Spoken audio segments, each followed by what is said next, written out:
Bonjour Frédéric, bienvenue dans Biz and Bibs. Bonjour Estelle, merci de l'invitation.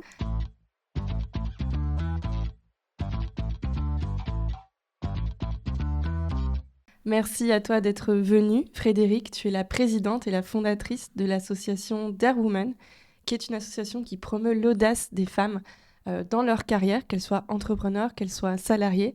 Moi, ça me tenait à cœur de t'interviewer puisque je fais partie de Dare Women depuis l'an dernier. J'ai pu voir ce que vous mettez en action sur le terrain.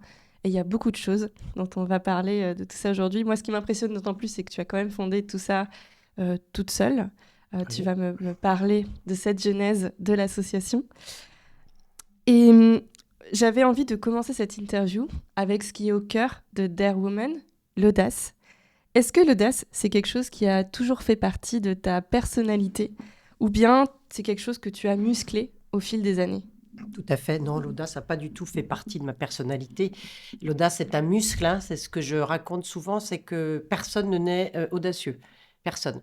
Mais par contre, on est tous avec une petite graine qui va pousser plus ou moins vite, plus ou moins haut. Euh, Ça va dépendre de l'environnement dans lequel on se situe, si l'environnement est favorable ou pas. Moi, je pense pas avoir été audacieuse jeune. Je pense avoir été quelqu'un qui avait confiance en moi, ça c'est sûr. Plutôt d'un tempérament extraverti, donc curieuse, à la recherche, en tout cas aimant la découverte. Mais j'ai vraiment compris ce que c'était de l'audace en partant vivre à l'étranger, et notamment mon dernier pays qui était la Californie. C'est là que j'ai compris ce qu'était l'audace, véritablement. Et surtout ce que ça pouvait apporter dans la vie. Qu'est-ce qui s'est passé en Californie pour que tu découvres l'audace? Toi, tu faisais quoi à l'époque là-bas? Alors, qu'est-ce que je faisais à l'époque là-bas? Moi, j'ai une carrière, j'ai travaillé pendant 17 ans dans des grands groupes, direction marketing international, Heineken, Paribas, Heinz. Puis après, j'ai monté un cabinet de conseil en stratégie marketing et communication. Et puis, je t'explique tout ça parce que c'est important. Tout ça, ça se construit en fait, et c'est les pièces du puzzle qui se mettent en place. Il m'est arrivé plein de choses pendant ma carrière, hein. Notamment, je me suis fait virer du jour au lendemain, alors que j'étais divorcée avec 2 enfants, donc seule avec 2 enfants. C'était pas facile. J'ai donc monté ma société, et puis je me suis remariée, j'ai fait 2 autres enfants. Et à un moment donné, en sortant d'une réunion à La Défense, il y avait un petit 20 minutes sur le siège du métro. Et il y avait une phrase de Robert Frost qui disait: «Des deux chemins, tu prendras le moins encombré». Et en fait, ça m'a tellement résonné ce jour-là. Je me suis dit: «Mais en fait, je suis sur le chemin le plus encombré, je fais comme tout le monde». Tout va bien, hein, j'ai la chance d'avoir une belle famille, la boîte marche très, très bien, la vie de famille se passe extrêmement bien, tout va bien. Mais en fait, je suis pas connectée à mon envie, profonde, et mon envie profonde, c'était de partir un jour faire le tour du monde à la voile en famille. Donc je rentre et je dis à mon mari: «On va partir». 6 mois après, on est parti. Donc Il t'a suivi dans cette alors aventure? il savait que j'avais cette envie-là. Je lui en avais déjà parlé quelques années avant en disant: «Tu sais, vraiment un jour, j'aimerais qu'on fasse ça». Il m'avait dit: «OK». Bon, là, il savait pas que, ce soir-là, j'allais le faire dans les 6 mois. Enfin, il fallait le décider. Et donc on est parti.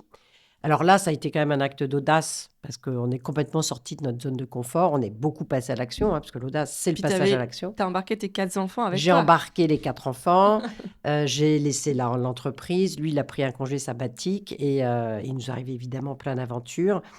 Et suite à ça, en fait, au large de la Colombie, on s'est dit: «Mais ah bah non, on va pas rentrer, hein». On apprend tellement de choses, on se découvre soi, en fait. On part en voyage aussi à la rencontre de soi, qu'il faut que ça continue.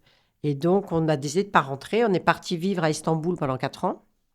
Là, j'ai récupéré les rênes de mon business, donc ma société de conseil. J'étais en télétravail, avant l'heure, hein, avant le covid, et ça se passait très bien. T'avais des équipes en France, du coup? Non, j'avais plus d'équipe. En fait, quand j'étais Ouais. partie, l'année en bateau, pendant les 6 mois, voilà, il me restait plus, j'ai arrêté les équipes, pour garder juste une personne. J'avais 2 consultants en freelance que j'ai gardés, mais voilà, c'est tout. Le reste, je leur avais dit, qu'on terminait l'aventure, comme ma boîte était restée comme avec quelqu'un qui avait repris les commandes, il avait gardé les consultants, mais on n'avait pas gardé les salariés, en fait.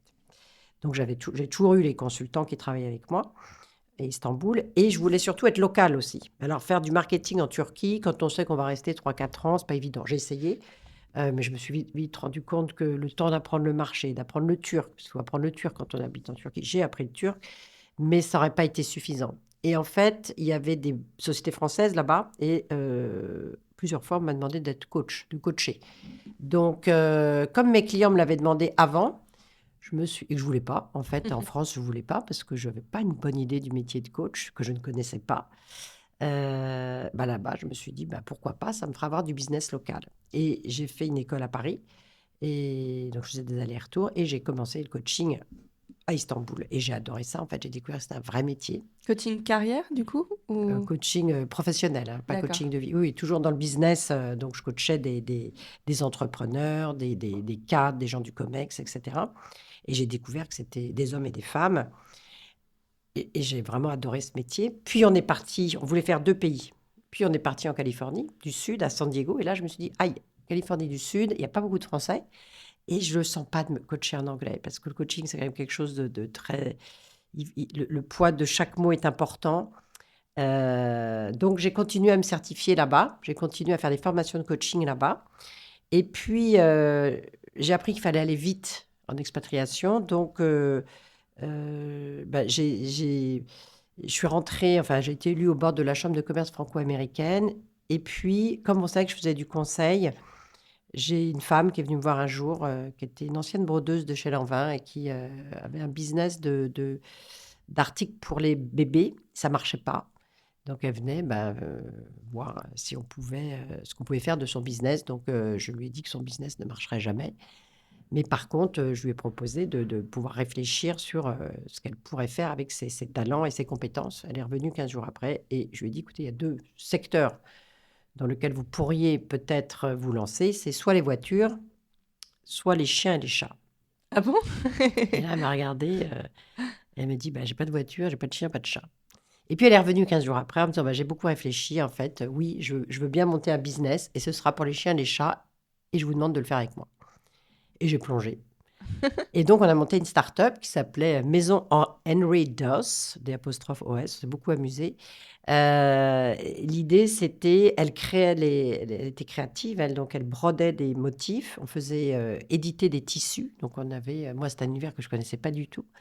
Donc, on faisait éditer nos tissus à New York, je me souviens. Donc, on avait été, automne, printemps, enfin hiver, printemps, et on déclinait chaque tissu. On faisait la chambre du chien, hein, les rideaux, le couvre-lit.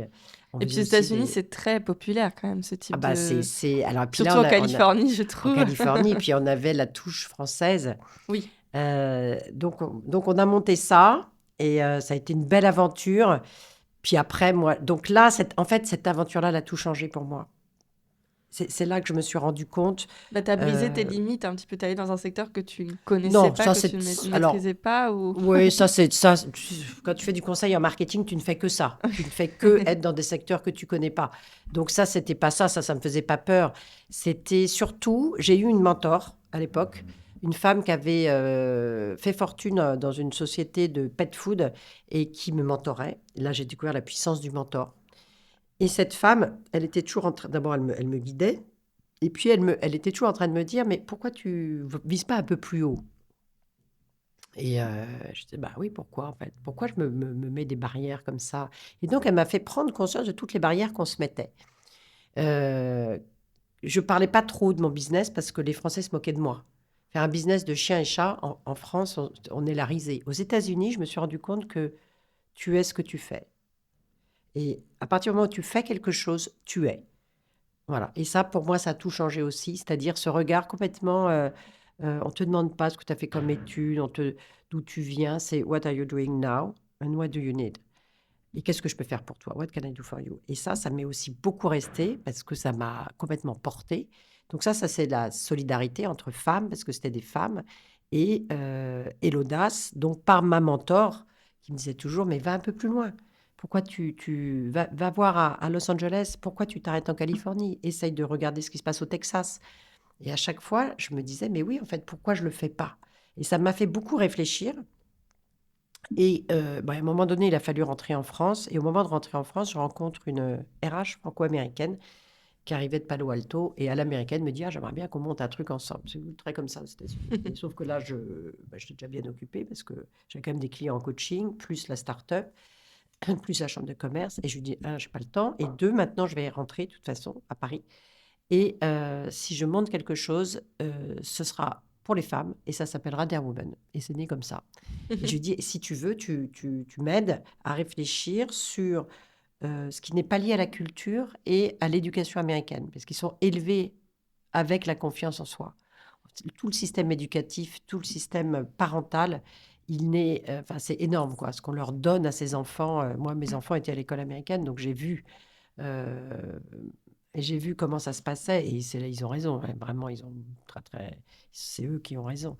Mais bon, nous, on n'a pas ce système éducatif, on n'a pas cette culture, mais quand même, il y a des leviers sur lesquels on peut agir. Donc, on a travaillé ensemble sur ces leviers. Et c'est comme ça que Dare Woman est né. Et quand je suis rentrée en 2019, en fait, la première chose que j'ai fait avec Dare Woman, comme moi, le voyage m'avait beaucoup transformée.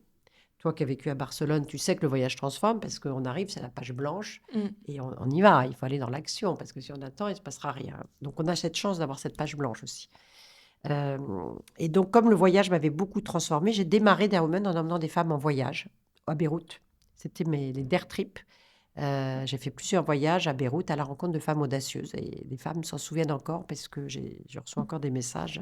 J'en ai reçu un il y a quelques mois là, qui me disait: ma vie a changé. Il y a eu un après Beyrouth, un avant et un après dans ma vie, tellement ça a déclenché chez moi. Cette femme est devenue entrepreneur, elle se posait des questions. Et en fait, la puissance des rôles modèles, la puissance du témoignage fait que ça va déclencher chez toi.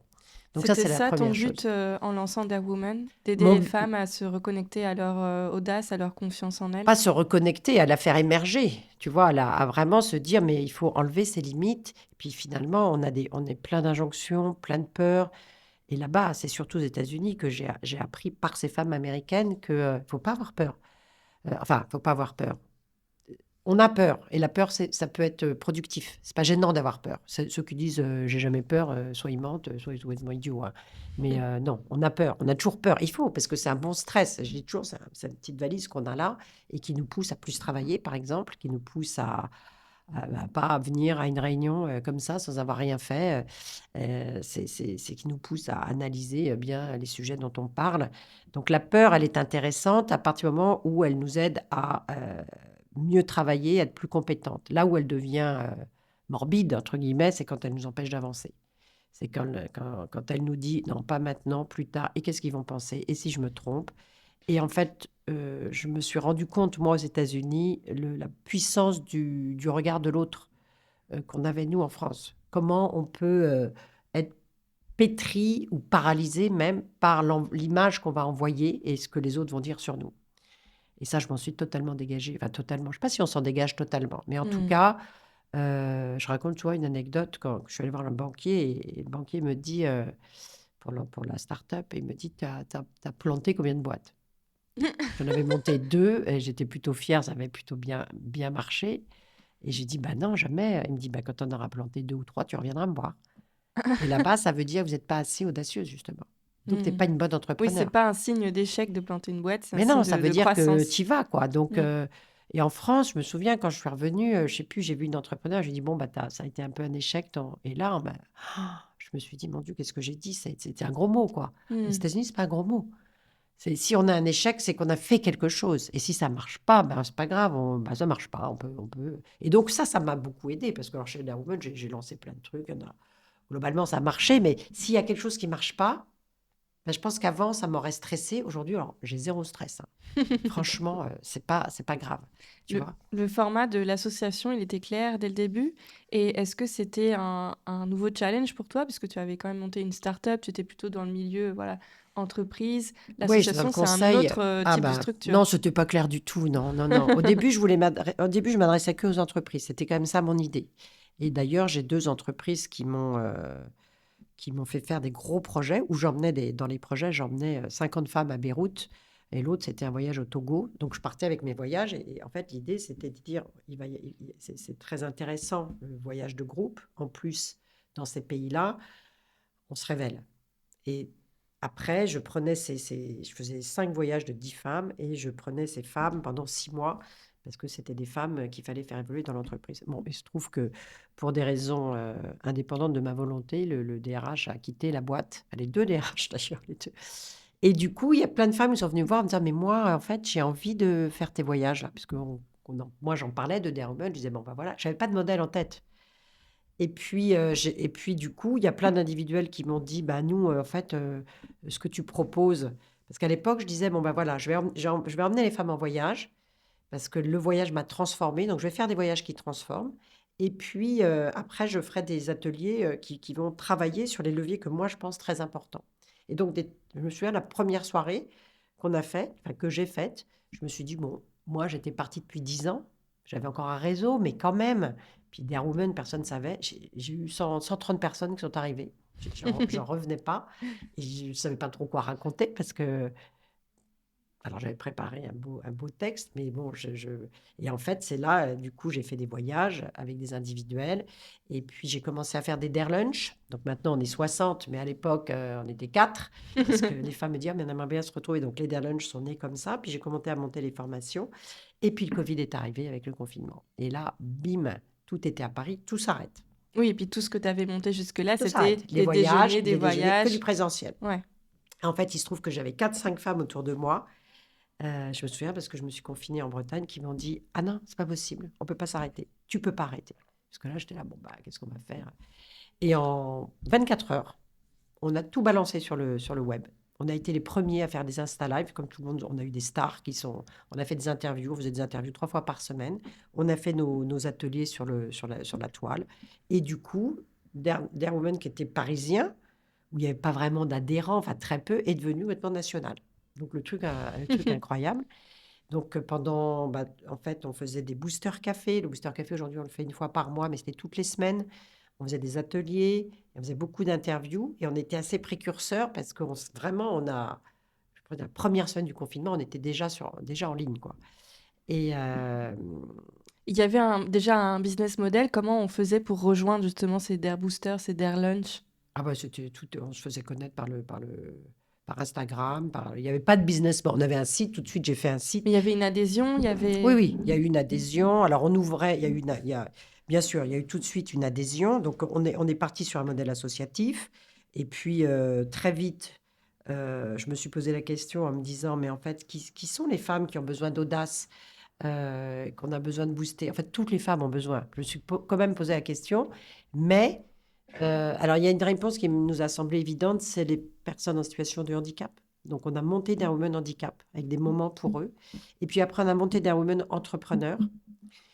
Aujourd'hui, on est avec Dare Women Jeunes et puis Dare Women Salariés. Donc là, ce n'est pas des entités, mais globalement, aujourd'hui, on fait des actions vraiment spécifiques pour les jeunes dans les écoles, pour Dare Women Entrepreneurs, dont tu fais peut-être partie, et pour Dare Women Handicap. Ça, c'est important.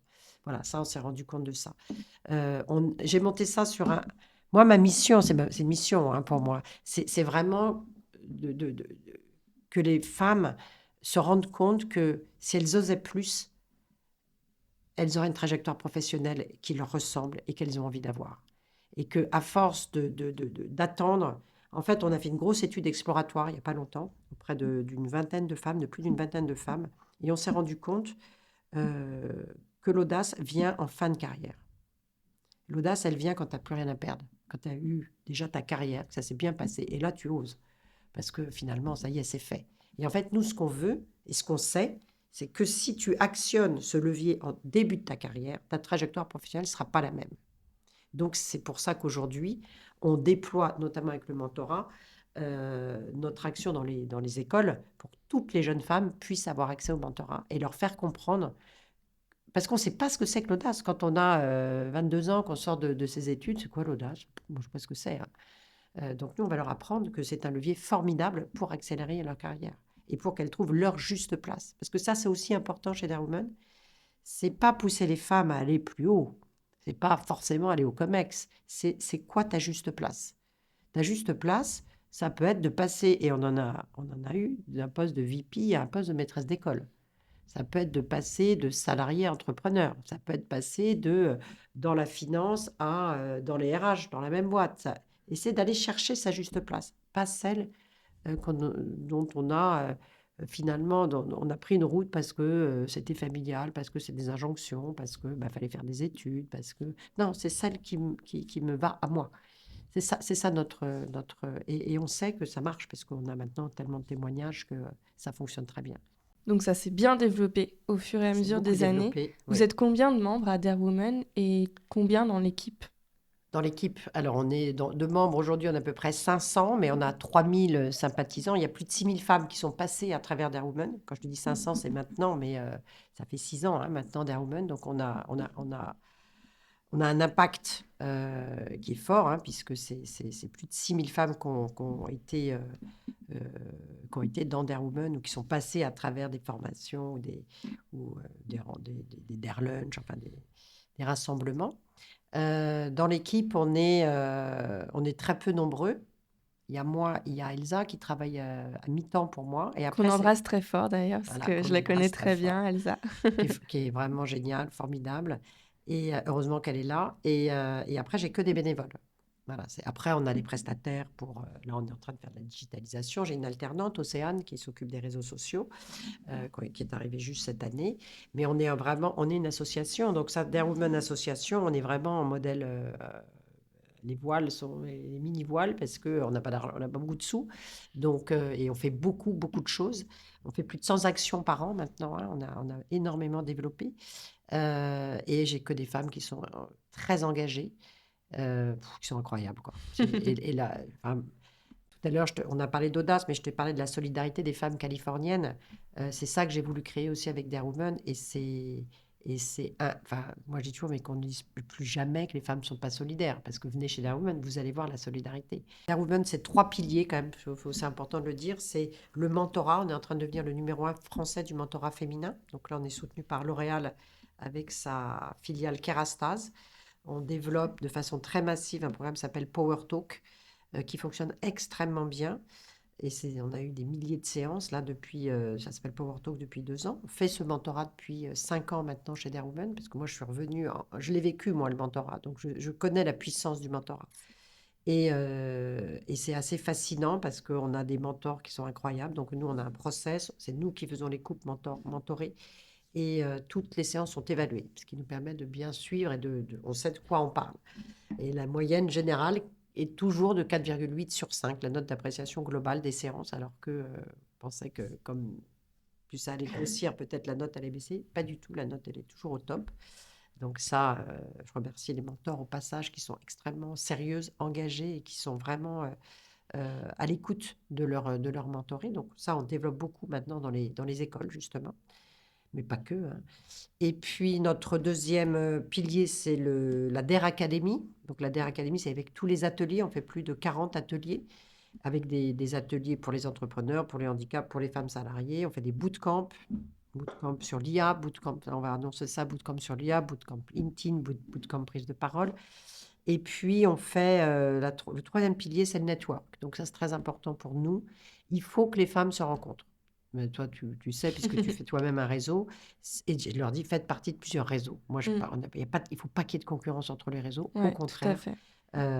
plus il y a de réseaux de femmes, plus les femmes, elles vont se développer, elles vont tisser un réseau relationnel qui va leur ouvrir des opportunités. Donc, c'est super important. Donc, on multiplie, nous, les occasions de networker entre soirées, visite au musée maintenant, voyage. On fait un voyage au Maroc, à la rencontre de sa propre audace avec une philosophe. Mois de mars, on va faire le deuxième cette année. Et à côté de ça, les entreprises nous appellent maintenant. Donc, plein d'entreprises nous appellent pour Donc tu venir. t'ennuies pas. Ah non, je m'ennuie pas, non. Pour venir développer chez eux des programmes de mentorat, notamment, ou des programmes de leadership au féminin, ou des ateliers, où on fait des co-événements avec eux. Mais on sent que... En fait, on parle beaucoup de confiance en soi chez les femmes et on en parle beaucoup depuis longtemps. Nous, il y a 6 ans, on n'était pas très nombreuses à parler d'audace. Alors aujourd'hui, tout le monde en parle. Mais concrètement, les choses n'ont pas tellement avancé. On dit oui, oui, ça a beaucoup progressé, beaucoup progressé. Moi, je vois, parce que je suis dans les entreprises, sincèrement, et c'est elles qui nous le disent, euh, il y a encore beaucoup de travail à faire. Il y a beaucoup de communication, mais dans le dur, les femmes ont encore un problème de déficit de prise de parole, d'exposition, de prendre leur place. Et voilà, donc il faut faire bouger les lignes. Nous, on équipe les femmes et maintenant on va faire bouger les lignes dans les organisations parce les deux Mm. doivent marcher ensemble, sinon ça ne marchera pas. C'est très important.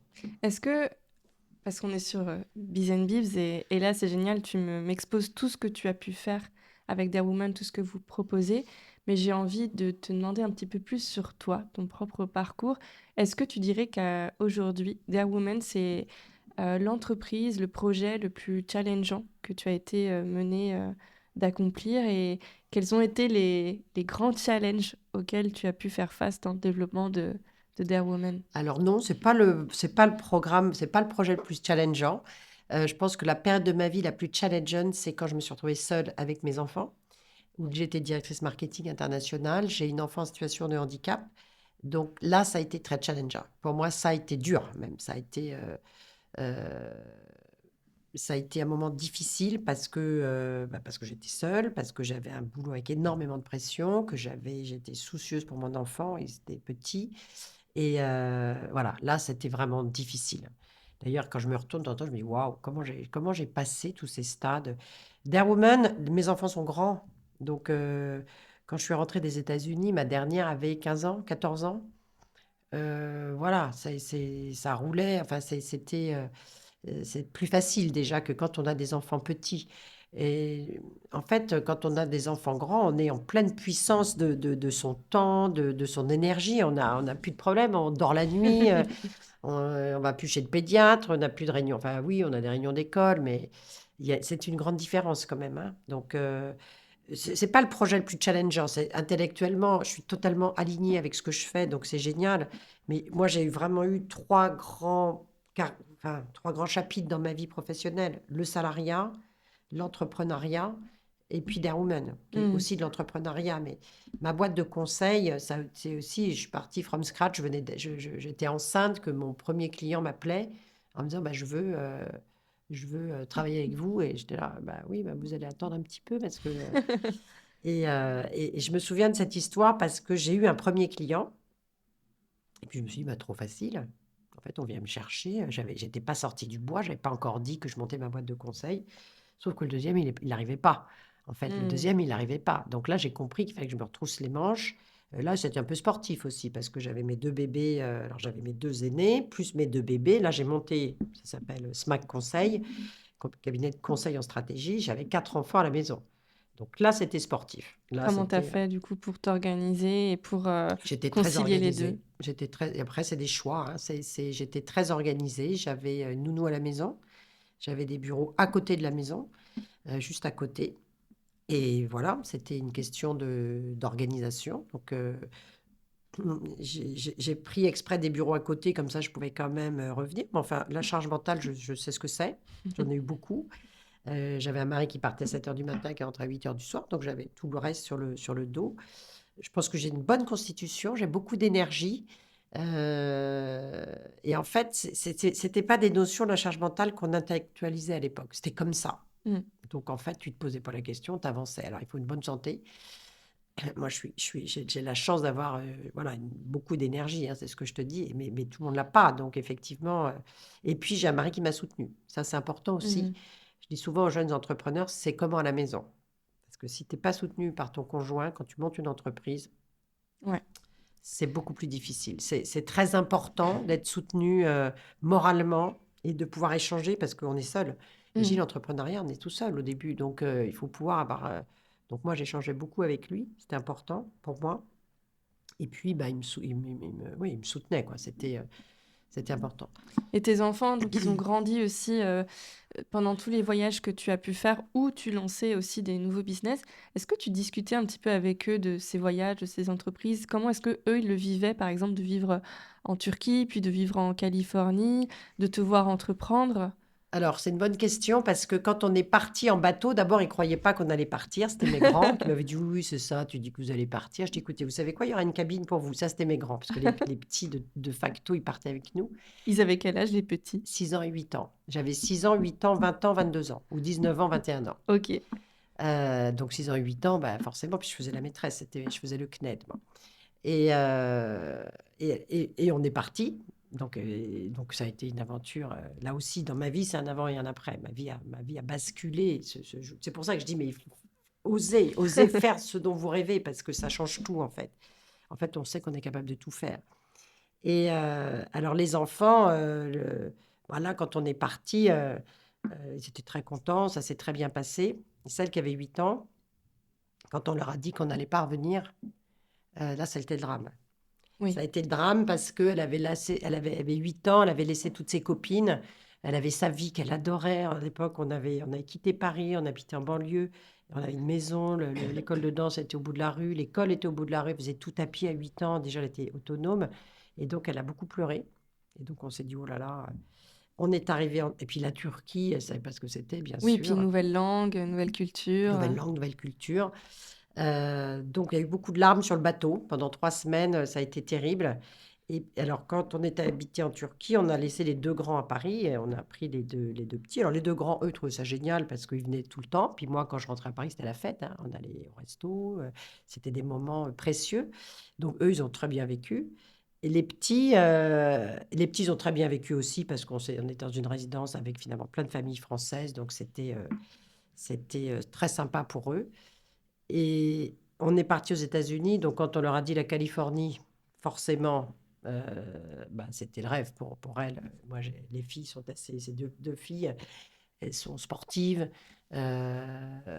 La Californie, ça fait rêver. Et Il y c'est a ma beaucoup de préférée. séries aussi qui se passent là-bas Voilà, quand on regarde quand on est ce que je jeune. dis toujours, vous avez vu les séries qui se passent là-bas, mais c'est encore mieux la vie là-bas. C'est mieux que ce qu'on voit dans les séries. Donc, elles ont une vie très sympa.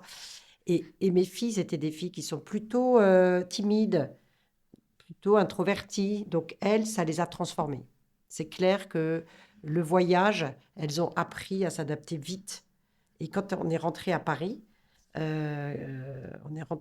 ma troisième fille, donc, elle est rentrée en première, donc elle parlait plus français. Enfin, je me disais, comment elle va faire? Elle parle pas français, d'ailleurs, le truc de français. C'était compliqué, il fallait retrouver une école française.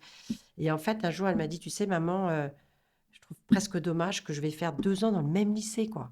Parce qu'elle avait tellement bougé, parce qu'à Paris aussi, ils avaient bougé. Donc, finalement, elle était restée à chaque fois 2 ans maximum dans le même lycée, quasiment. Et finalement, elle aimait bien changer. Elle a compris que le changement, c'était quelque chose qui la nourrissait et que c'était un apport extrêmement positif. Donc, elle ne savait pas trop ce que je faisais, moi, à l'époque. Elles étaient centrées sur leur vie.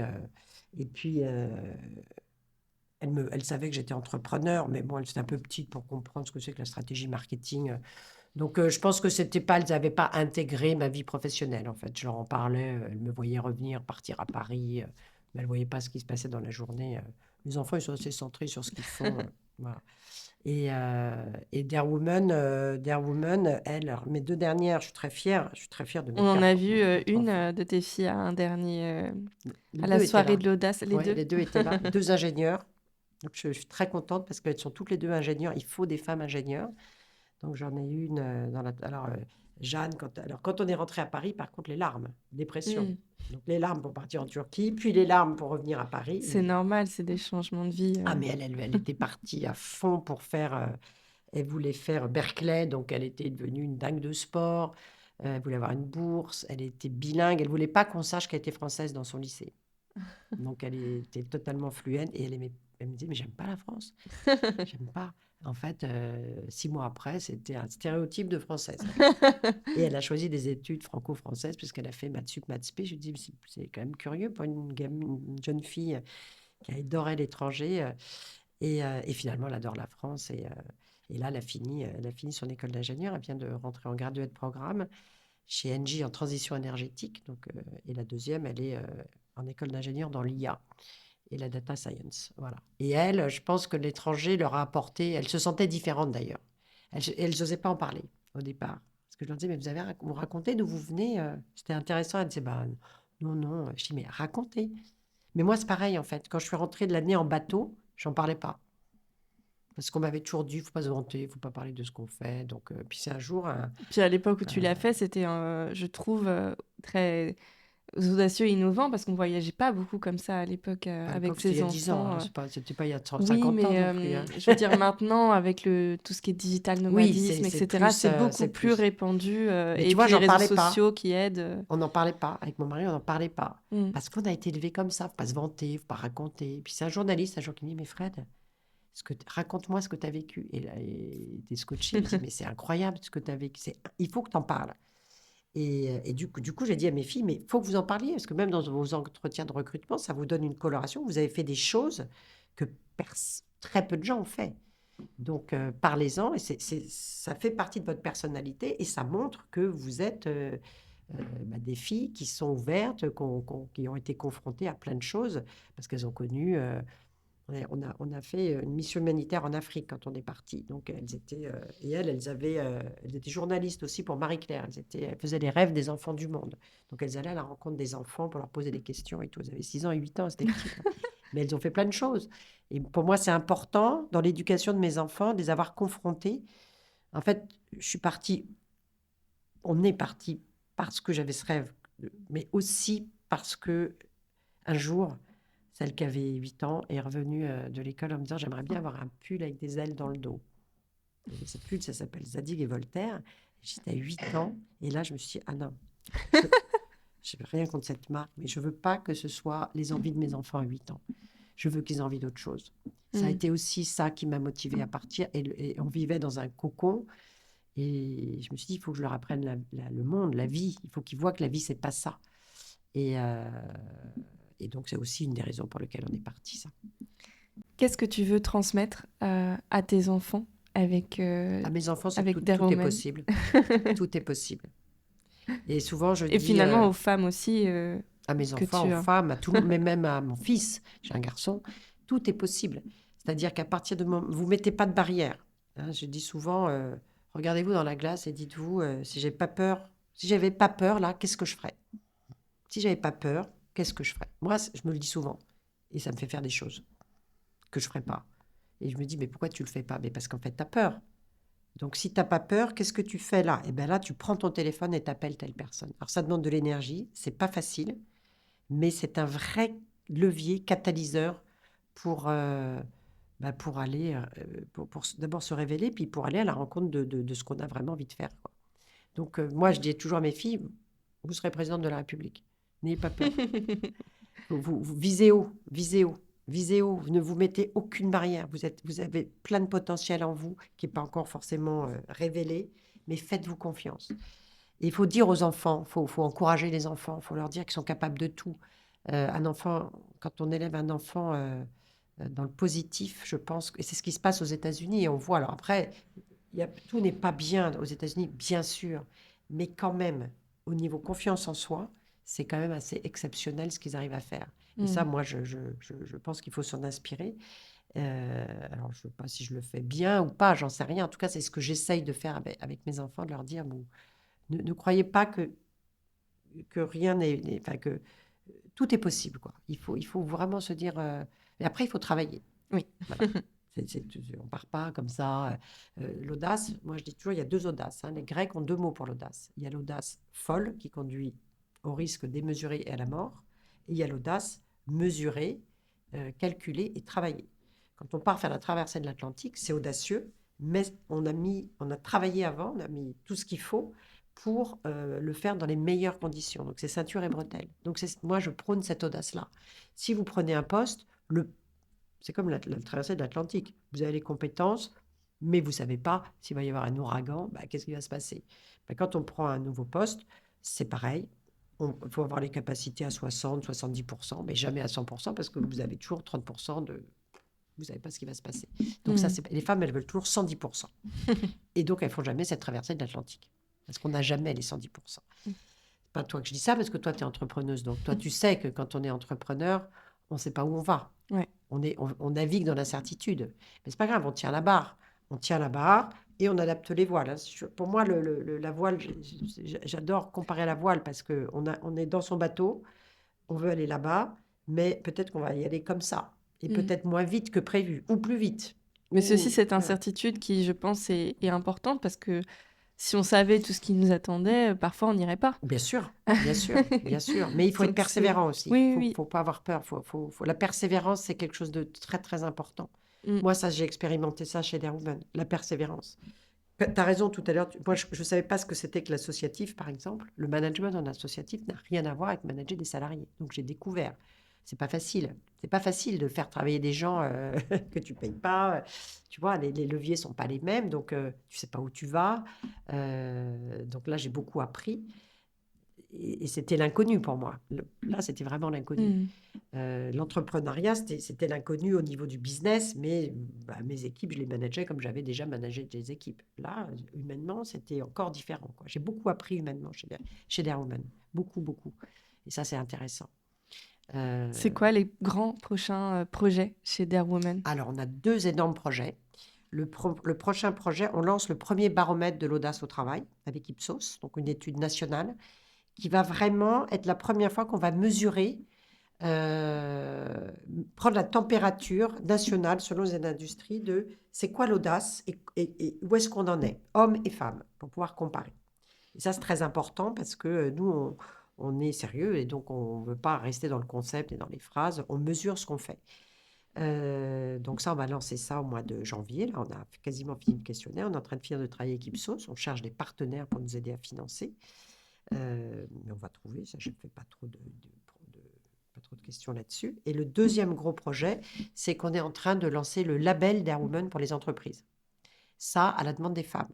Et notamment, moi, j'ai donné des cours dans des écoles de commerce, notamment, et c'est des jeunes femmes, il y a 5 ans, je me souviens, quand je suis rentrée à Paris, j'ai donné des cours qui m'ont dit, mais madame, il faut créer un label. Il faut créer un label parce que nous, on a besoin de savoir que dans ces entreprises-là, on a besoin de savoir que dans les entreprises, on va faire attention à nous. Et j'ai toujours eu ce projet dans ma tête, et là, ça y est, il est en train de voir le jour. Donc, on va lancer un label qui sera donné aux entreprises qui vont devoir suivre un certain nombre de projets que nous, c'est nous qui allons tout mettre en place. C'est pas juste un QCM à cocher, c'est vraiment des actions à mettre en place pour les femmes et elles pourront communiquer et les femmes sauront que dans ces boîtes-là, véritablement, eh ben, l'empowerment au féminin, c'est quelque chose qui est réel et pas simplement communiqué. Voilà, ça, c'est nos 2 gros projets. Il y en a plein d'autres, mais ça, c'est des gros projets. Génial, ça travaille vraiment sur toutes les branches de l'audace, dans sa carrière et maintenant tu crées carrément de l'impact à l'intérieur des Ben, entreprises. il Ouais. faut, parce que si les femmes sont équipées pour être plus audacieuses, mais que les lignes dans l'organisation ne bougent pas, il y a un moment donné, ça ne va pas Mmh. marcher, hein. Ouais. Donc, il faut faire bouger les deux en même temps. Et les entreprises sont prêtes, puisqu'elles nous appellent, donc on imagine qu'elles sont prêtes. Elles sont prêtes. Si tu avais une dernière chose que tu aimerais rajouter, dans cette interview que tu aurais pas abordée? Moi, vraiment, si j'avais un rêve, mon rêve, là, c'est vraiment que toutes les jeunes femmes de France, francophones, se fassent mentorer chez nous. Ça, c'est vraiment, on rentre là dans les écoles, on a des réunions tout le temps. Mentorat qui est sur le plan, carrière, mais Ah aussi oui, sur d'autres plans bah, c'est professionnel, hein. Nous, c'est toujours professionnels. professionnel. On fait pas de nous, c'est toujours trouver sa juste place professionnelle. Donc, en tant que femme. Mmh. Donc, évidemment, on peut toucher la charge mentale, l'équilibre vie pro-vie perso, des choses comme ça. Mais c'est toujours, moi, je prône l'émancipation économique des femmes. Il Mmh. faut que les femmes soient émancipées économiquement, parce que sinon, ça fonctionne pas là non plus, hein. Donc, nous, on prône, enfin, ce qu'on fait, c'est du mentorat pour aider les femmes à trouver, je répète, leur juste place professionnelle. Et en fait, souvent, on se rend compte, et là, j'étais avec une école il y a 2 jours, que les jeunes femmes, et je l'ai vécu moi, j'ai découvert que j'avais un genre le jour où j'ai commencé à travailler. Mais avant, je ne savais pas. En fait, ça se passait très bien, quoi. Il n'y avait pas de problème. Toute la vie était belle. Et puis, du jour où je suis rentrée en stage, qui est devenu mon premier poste, j'ai compris que j'étais une jeune femme et que c'était pas pareil. Voilà, qu'on ne me regardait pas de la même façon qu'on regardait mon collègue garçon, qu'on ne me traitait pas de la même façon. Et ça, je l'ai découvert. Et en fait, on ne m'avait jamais dit. On m'avait jamais dit que j'allais avoir peut-être des propos sexistes ou que j'allais pas être traitée de la même façon. J'ai complètement découvert. Et à l'époque, on était élevé en disant, c'est ton patron, tu te la fermes. Et ça, Mmh. je veux pas ça. Ouais. Je veux pas que les jeunes femmes aient ça. Donc, c'est pour ça qu'on veut rentrer dans les écoles, pour leur dire, tout va bien là pour le moment. Mais même mes propres filles me disaient, mais moi, tout va bien. Et pourtant, en école d'ingénieur, il y a moins de filles, mais tout se passe bien. Elles ont été gâtées dans leurs écoles d'ingénieur. Euh, Mais c'est après que ça change, que ça peut changer. Ouais. Donc, on veut équiper les filles plus tôt pour que quand elles commencent à travailler, elles soient déjà équipées avec de la confiance pour pouvoir prendre leur place dès le début de leur carrière. Voilà. Et ça, c'est mon rêve. C'est vraiment... Tout le monde doit... Moi, je me fais mentorer. Je ne comprends pas les gens qui ne se font pas mentorer. Mais il y a mentorat et mentorat. Euh, voilà. Et nous, on est devenu l'expert français du mentorat parce que ça fait 6 ans qu'on en fait, qu'on a testé plein de formules, qu'on a fait des milliers de séances de mentoring et qu'on sait ce qui fonctionne aujourd'hui. Donc là, on aide aussi les entreprises à mettre leur propre programme de mentorat en place. Donc ça, ce serait mon rêve. Un très beau rêve et on souhaite que tu puisses l'accomplir avec Dare Women et tous les mentors puissent aussi l'accomplir. Je rajoute une dernière question que je te pose à toi parce que du coup, je sais que tu connais beaucoup, beaucoup de monde. S'il y a quelqu'un dont tu aimerais entendre l'histoire sur Biz and Bibs, un parent entrepreneur qui, toi, t'inspire, ce serait qui? Alors, un parent entrepreneur, j'ai une femme que j'estime beaucoup, mais je ne sais pas si elle a des enfants. Elle s'appelle Lucie Bache, c'est elle a développé Too Good To Go et elle a lancé Poppins. Elle est incroyable. Donc, elle, j'aimerais bien l'entendre parce que c'est... Oui, je connais Too Good To Go, Voilà. c'est vrai. Et elle a lancé une appli maintenant qui s'appelle Poppins. Elle est incroyable. Elle, c'est vraiment une entrepreneure de génie et très puissante. Donc, voilà, ce serait elle. Mais je ne sais pas si elle a des enfants. Moi, je sais que J'investiguerai. Investigue. Mais c'est un très, très beau parcours, elle. Très, très beau parcours. Et elle revient en France avec un projet. Enfin, elle s'est lancée d'ailleurs son projet, Poppins. C'est une appli pour aller louer n'importe quoi à côté de chez toi, avec la même... elle a vraiment un sens entrepreneurial qui est extrêmement fort, quoi. Elle fait des levées de fonds, etc. Et elle est très fraîche, elle est très simple et très puissante. Donc, elle a peut-être des enfants. J'irai regarder. En tout cas, j'ai déjà interviewé Marine Braquet de la marque de maroquinerie de luxe, de chaussures de luxe, oui, No Massey, qu'on a rencontré à la que j'avais interviewé la Galette des à la Reines. Galette des Reines, qui était Voilà. partenaire de Dare Women d'ailleurs. Oui, tout à fait. Donc, j'ai déjà rencontré des femmes audacieuses et inspirantes que j'ai pu interviewer grâce à chez nous, à Dare Women. Faudrait que je te donnerai des noms, mais qu'on a interviewé ta Clémentine Gallet de chez Bliss, Ouais, c'est un peu sûr. ta concurrente, mais elle est... moi, c'est mon rôle modèle, hein, c'est pas... Ah oui, Clémentine, elle est géniale. Elle raconte aussi, je l'ai fait parler sur sa parentalité avec ses enfants, effectivement. Il y en a beaucoup. De femmes. Il y en a beaucoup. Merci Frédéric pour ton passage sur Biz and Bibs, pour ce parcours de vie exceptionnel et pour tout ce que tu as mis en place pour les femmes. Je mettrai les liens vers Dare Women dans la description de l'épisode. Merci et j'encourage fortement les personnes qui nous écoutent, qui sont à la recherche justement de conseils et de trouver leur juste place, de te contacter ou de contacter venir à l'association, bien sûr. Merci Estelle, c'était un plaisir. Merci beaucoup.